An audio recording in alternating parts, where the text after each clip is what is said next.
आज हम करेंगे फंक्शंस ऑफ कॉमर्शियल बैंक्स।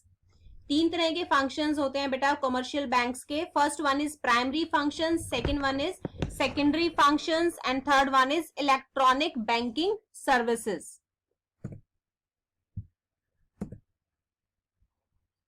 सबसे पहले हम करेंगे primary functions. Bank has two primary functions, दो प्राइमरी फंक्शंस होते हैं बेटा। फर्स्ट प्राइमरी फंक्शन होता है एक्सेप्टिंग डिपॉजिट्स और सेकेंड प्राइमरी फंक्शन होता है एडवांसिंग लोन्स। तो सबसे पहले हम डिस्कस करेंगे एक्सेप्टिंग डिपॉजिट्स को।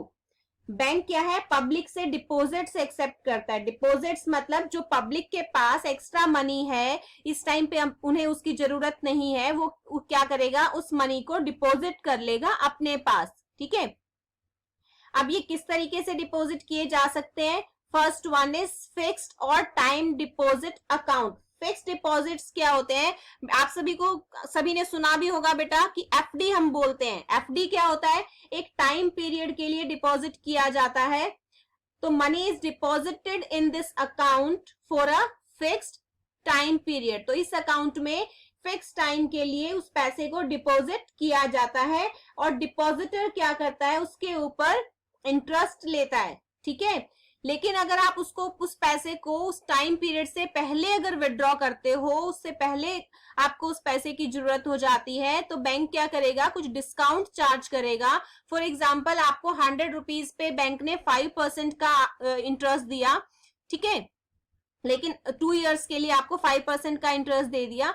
लेकिन अब आपको क्या है, जल्दी पैसे की जरूरत पड़ गई, 2 साल से पहले पहले आपको पैसे की जरूरत पड़ गई, तो बैंक क्या करेगा, आपको 5% का इंटरेस्ट नहीं देगा, वो आपको कुछ कम देगा। ठीक है, फॉर एग्जांपल 3% या 4% या 2%, वो मेंशन होता है कि जो भी इंटरेस्ट रेट है सेविंग का, वही इंटरेस्ट रेट आपको मिल जाएगा। ठीक है, अब जो एफडी होती है इसके ऊपर डिपॉजिटर का नाम मेंशन होता है, तो इसीलिए ये जो एफडी है ये ट्रांसफरेबल नहीं होती। ठीक है, अगर मेरे नाम पे कोई एफडी है, अगर मैं ये चाहूं कि ये एफडी मैं किसी और को दे देती हूं और उससे पैसे ले लेती हूं, वो फिर वो मेरे बिहाफ पे बैंक से पैसे ले लेगा, ऐसा पॉसिबल नहीं है। अगर वो मेरी एफडी है तो बैंक से मैं ही पेमेंट ले सकती हूँ, ये नॉन ट्रांसफरेबल होती है। ठीक है, second one is current account. Current account क्या है, डिपॉजिटर इसमें कितनी भी बार पैसा विड्रॉ कर सकता है और कितनी भी बार पैसा डिपॉजिट कर सकता है। ठीक है, जनरली इसको बिजनेस क्लास के जो पर्संस होते हैं वो इस अकाउंट को ओपन करवाते हैं। ठीक है, तो बैंक इसके ऊपर कोई इंटरेस्ट पे नहीं करता। और if the total amount deposited in it is less than the minimum amount, जैसे फॉर एग्जांपल मान लो इसमें मिनिमम अमाउंट लिमिट हो गई 10,000 रुपीज, तो जैसे ही आपका पैसा 10,000 रुपीज से कम चला जाएगा, बैंक अपने बैंक चार्जेस लेने शुरू कर देगा, जिसको हम सर्विसेज चार्ज बोलते हैं। ठीक है, और money is withdrawn from this account by cheque. तो आप इस अकाउंट से चेक से ही पैसा निकालते हो। Money deposited in this amount is known as demand liability of the bank. तो इसको हम क्या बोलते हैं, जो भी पैसा इसमें जमा होता है उसको हम डिमांड लायबिलिटी बोलते हैं। ठीक है, आप अपनी बुक का पेज नंबर 189 ओपन कर लो बेटा, जिसके पास आरके सिंगला है, ये सभी वहां पे बिल्कुल डिटेल में मेंशन है accounts. Next one is saving account.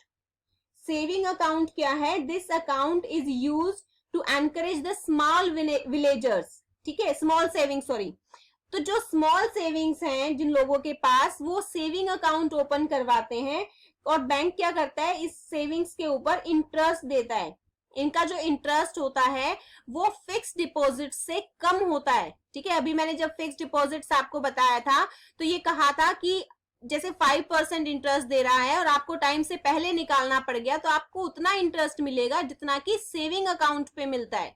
ठीक है, तो इसीलिए सेविंग अकाउंट का जो इंटरेस्ट होता है वो हमेशा फिक्स डिपॉजिट्स के इंटरेस्ट से कम होता है।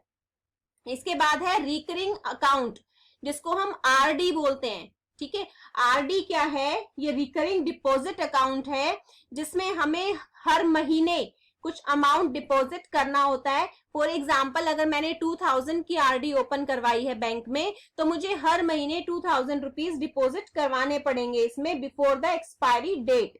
ठीक है। अगर आप पैसा टाइम पे डिपॉजिट नहीं करवाते हो तो बैंक आपको उसके ऊपर इंटरेस्ट नहीं देता।